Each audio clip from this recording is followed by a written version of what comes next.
Good morning students. कक्षा 12 रसायन विज्ञान हमारा डी एंड एफ ब्लॉक चल रहा था, जिसमें हमने एफ ब्लॉक शुरू किया था। एफ ब्लॉक में हम लोग लैंथेनाइड तत्वों के बारे में, उनका इलेक्ट्रॉनिक विन्यास तथा उसकी ऑक्सीकरण अवस्था के बारे में हमने पढ़ा था। अब हम पढ़ेंगे लैंथेनाइड अकुंचन। सबसे पहले लैंथेनाइड अकुंचन किसे कहते हैं? लैंथेनाइड श्रेणी में बाएं से दाएं जाने पर परमाणुीय त्रिज्या में जो कमी आती है उसे ही लैंथेनाइड अकुंचन कहते हैं। ये हमारी लैंथेनाइड सीरीज है। इसमें बाएं से दाएं जाने पर आकार में कमी हो रही है, इसे हम क्या कहते हैं? लैंथेनाइड अकुंचन कहते हैं। अब इसकी हम डिटेल में इसको पढ़ेंगे। परमाणुीय त्रिज्या को दो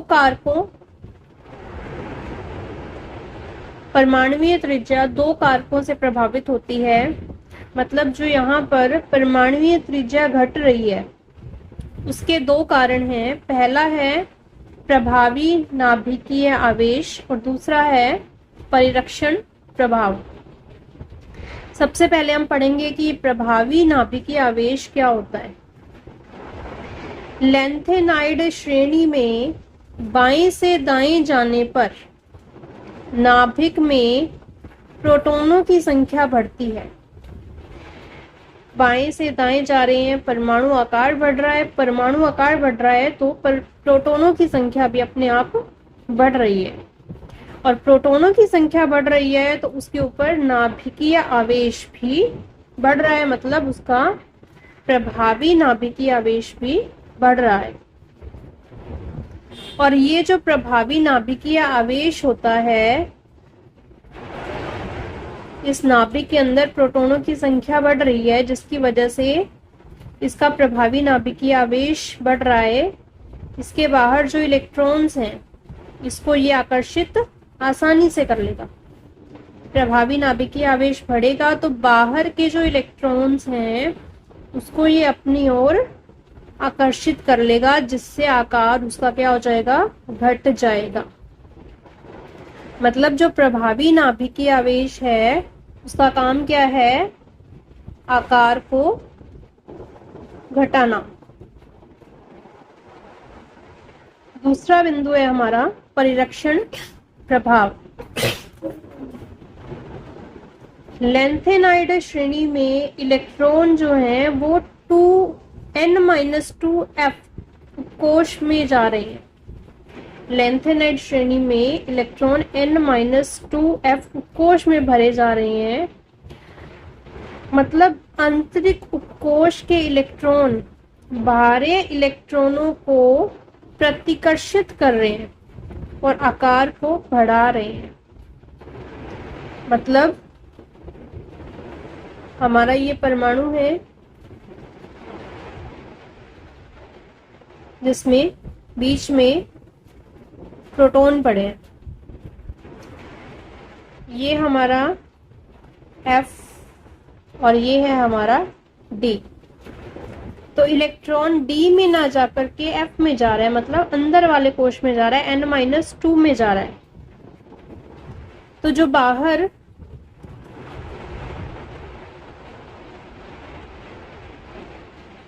S के इलेक्ट्रॉन हैं, D के इलेक्ट्रॉन हैं, F के इलेक्ट्रॉन हैं, उनको पार करके फिर ये इलेक्ट्रॉन जो हैं वो F में जा रहे हैं।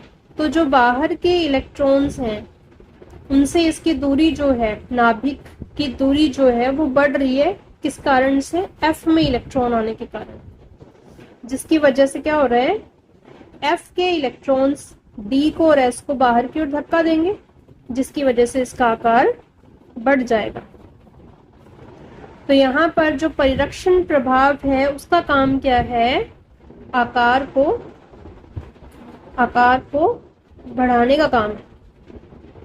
तो यहाँ पर दो कारक हैं, एक तो है प्रभावी नाभिकीय आवेश और दूसरा है परिरक्षण प्रभाव। प्रभावी नाभिकीय आवेश का काम क्या है, आकार को घटाने का काम है, और परिरक्षण प्रभाव का काम क्या है, आकार को बढ़ाने का काम है।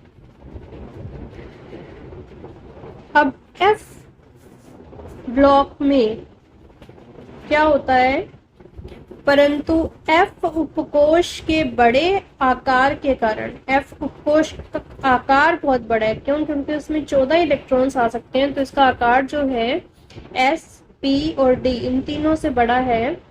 इसका परिरक्षण प्रभाव दुर्बल होता है, बड़ा होने के कारण इसका परिरक्षण प्रभाव जो है वो दुर्बल होता है, इतना स्ट्रॉन्ग नहीं होता है परिरक्षण प्रभाव। इसका परिरक्षण प्रभाव जो है वो कम होता है थोड़ा। इस स्थिति में प्रभावी नाभिकीय आवेश जो है वो प्रबल हो जाता है।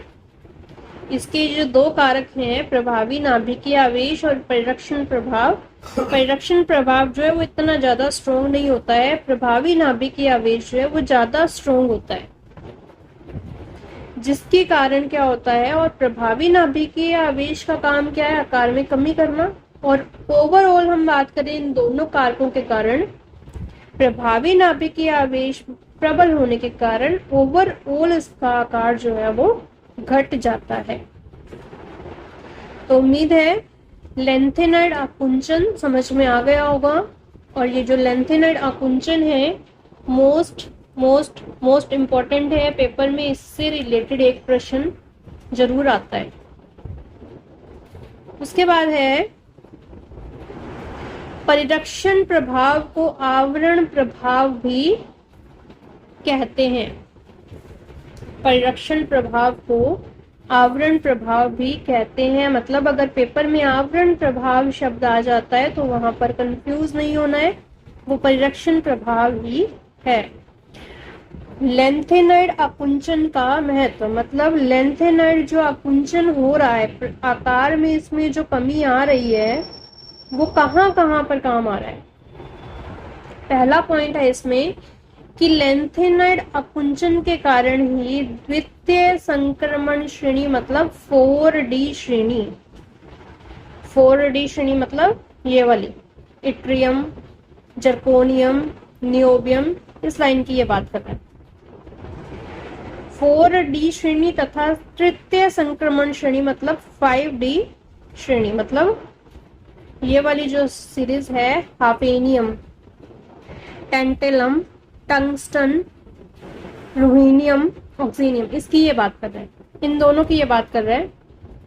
अब ये क्या कह रहा है कि लेंथेनाइड आकुंचन के कारण 4D श्रेणी और 5D श्रेणी का आकार लगभग समान होता है।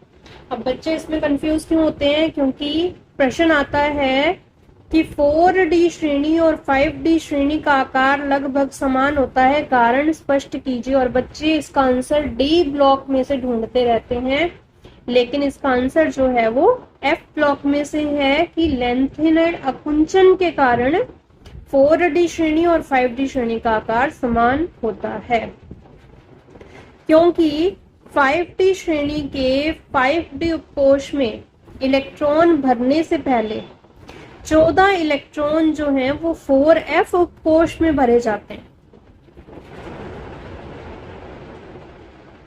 5D के अंदर क्या हो रहा है, हाफेनियम में जब इलेक्ट्रॉन जाएगा उससे पहले इसको लेंथेनाइड से होकर गुजरना पड़ेगा 57 से 71, उसके बाद जाकर के ये हाफेनियम में इलेक्ट्रॉन जाएगा, तो जो आकार में भरपाई होगी वो ये एफ ब्लॉक कर देगा, जिसके कारण 4D और 5D का आकार जो है वो समान हो जाता है। तो ये किस कारण हुआ, लेंथेनाइड आकुंचन के कारण हुआ। मोस्ट इंपोर्टेंट क्वेश्चन है ये। 4f के बड़े आकार के कारण। अब 4f का आकार क्या है? बड़ा आकार है। अभी बताया था कि इसमें 14 इलेक्ट्रॉन आ जाते हैं, तो इसलिए इसका आकार बड़ा है। इन इलेक्ट्रॉनों का परिरक्षण प्रभाव दुर्बल होता है, जिससे परमाणुीय त्रिज्या में कमी आती है। ये चीज हम पढ़ चुके हैं अभी। और द्वितीय और तृतीय संक्रमण श्रेणी का आकार लगभग समान हो जाता है।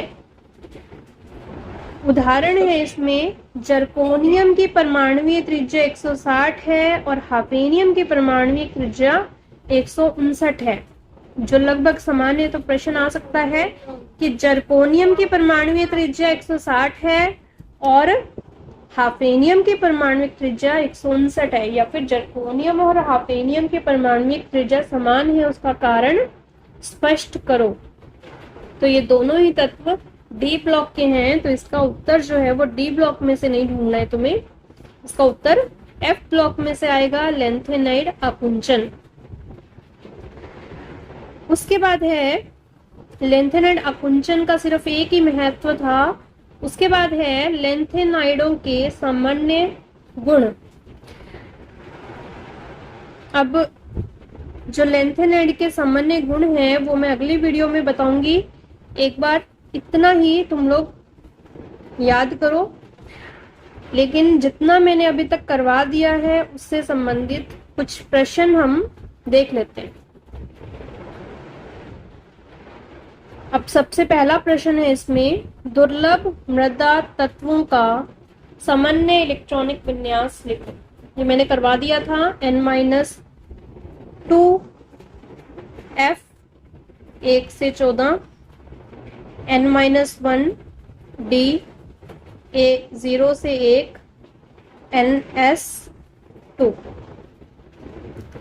लेंथेनाइड श्रेणी का अंतिम तत्व कौन सा है? 103 नंबर 71 नंबर पर है।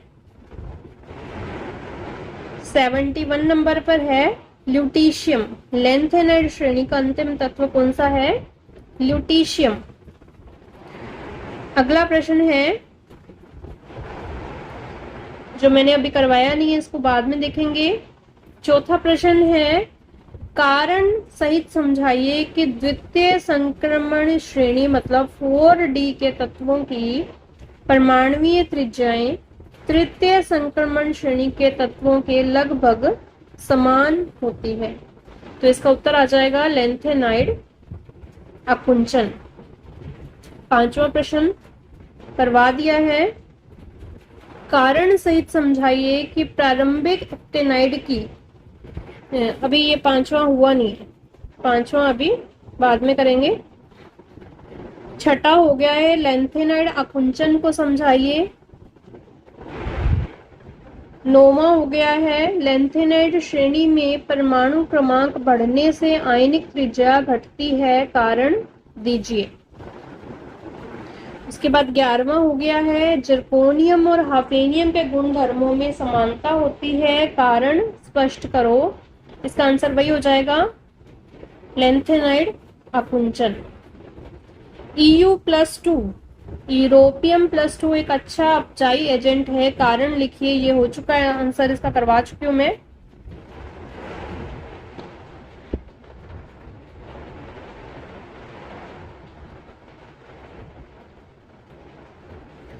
यूरोपियम पे मैंने यहाँ पर देखो +2 बताया था इसका, कि यहाँ पर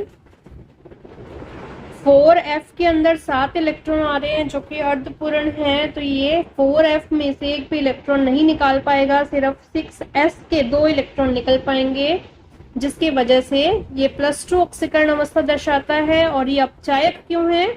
क्योंकि ये +2 से +3 में आसानी से परिवर्तित हो सकता है, इसलिए इसका ऑक्सीकरण संभव है और ये खुद अपचायक है। इसके बाद अगला प्रश्न है,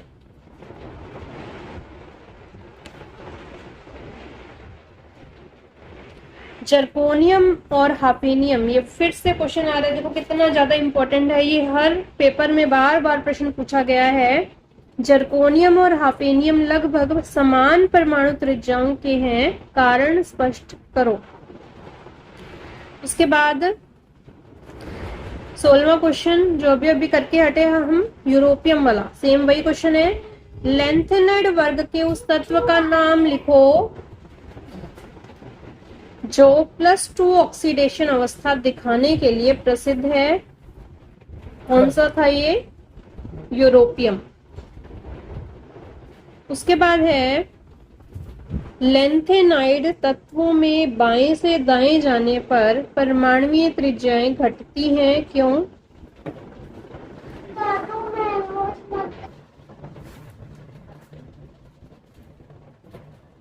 लैंथेनाइडों की सामान्य ऑक्सीकरण अवस्था लिखिए।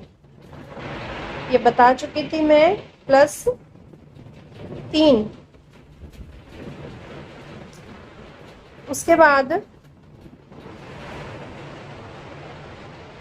+4 ऑक्सीकरण अवस्था दर्शाने वाले किसी एक लैंथेनाइड का नाम लिखिए।